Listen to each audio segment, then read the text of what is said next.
So I'm a historian, and I have been I feel like I've been a historian my whole life, and I have loved history as long as I can remember.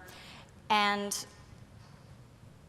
I remember thinking when I went to college, and I definitely was a product of the sage on the stage method, but I loved it. I thought that was wonderful, and I fully bought into the idea that being a teacher meant, leather elbow patches and like throwing parties for your students off campus and everybody just being like a big family. But it's not really like that, is it? It can be, and those are definitely some of the fun parts, but in some ways the reality does not really live up to the fantasy. I have enjoyed teaching, and I still teach, but what I found was that there were definitely some pitfalls. The fact that your schedule is constantly changing, the fact that your classes get canceled at the last second and then you're scrambling to find something to pick up. And then there's always this issue that we've all faced. How many of you are teachers out there? Raise your hands. So you always know within that first 5 minutes whether it's going to be an amazing class or whether it's going to be like pulling teeth. And you all know that pulling teeth class, you kind of feel your heart dropping a little and you're thinking this is going to be the longest 16 weeks of my life. And that, after a while, I got burned out on it a little bit. And so I started thinking, what I really wanted to do, and the part that I loved the most about it was doing the writing and the research. And I felt like the teaching took up so much time, and you have to be there for your students and the emailing and the grading. And I felt that I wasn't really getting the writing done that I wanted to. And so I felt that maybe I could step away from teaching and move into something that was more writing focused. But there's this one problem. With historians, we are not generally considered to have a lot of marketable skills. I mean, even the thing that we do, you constantly see on social media and the news, they're constantly telling us that our job is worthless. So, and we have this reputation for being Luddites. So historians are not known for being tech savvy. It's kind of an oxymoron. So, we love our 19th century technology. The pen and paper worked for everyone else going back to the Stone Age or what have you, then why won't it work for our students today? And so I started thinking, how can this skill set that I have transfer into something that is more attractive to me?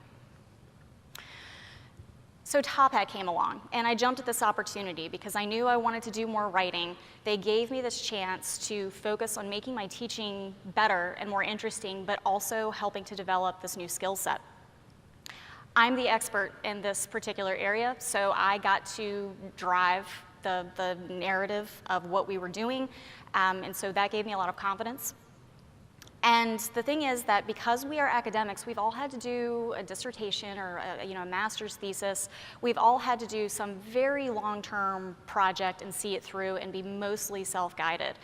And so that's something that I think is very helpful on the job market, and I think it's something that a lot of people would like to see, that you have vision, that you're self-directed, and that you can see things through.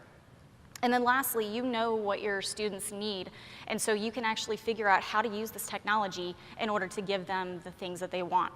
So for example, for Top Hat, I knew that my students wanted to be able to use their technology as much as possible. So I figured if we can have some way to bring those cell phones and those laptops and iPads into the classroom and have that be part of the lesson, then that was going to be a good thing for them. I knew that they were not going to want to read a 1,200-page textbook, but they might be more likely to read a textbook if it was on their phone. And I knew that they wanted to communicate with each other and communicate with me, but they're also used to the anonymity of the internet. And so Top Hat actually allows them to participate in class without having to worry about people judging them for what they think, for them being willing to express a controversial opinion without having to worry that people were going to judge them. So I brought that to the table, but then what I found was that working with the Top Hat team and working on this project, it gave me a lot of skills that would be very marketable and kind of separate me from your average historian or whatever that's looking to change from being an academic to doing something else. For one, this entire project was international, and we did everything via GoToMeeting, we talked on the phone, and we were dealing with people in Toronto, Virginia, California, Texas, Louisiana, I think there was one in Missouri. So we had people all over the country, and yet we managed to pull this thing together in 9.5 months, I think. So I felt like that was a great experience, figuring out how to herd all those cats into one place and figure out how we can get all of this done working together from all over North America. The project management skills were amazing. This is, I don't know about you guys, but I love a checklist, and the more boxes there are to check off, the better. And so when I saw the grid for what this textbook looked like, I got so excited. There were like 1,000 check marks, and it was so gratifying to check all of them off.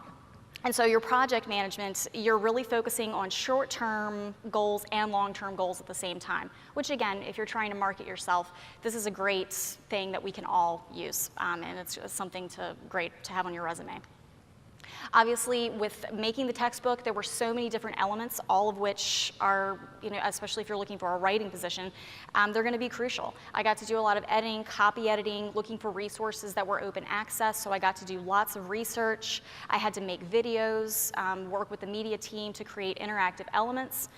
And so all of a sudden, I am not just a historian who's doing the sage on the stage thing and, really kind of living up to that stereotype of what a professor is supposed to be.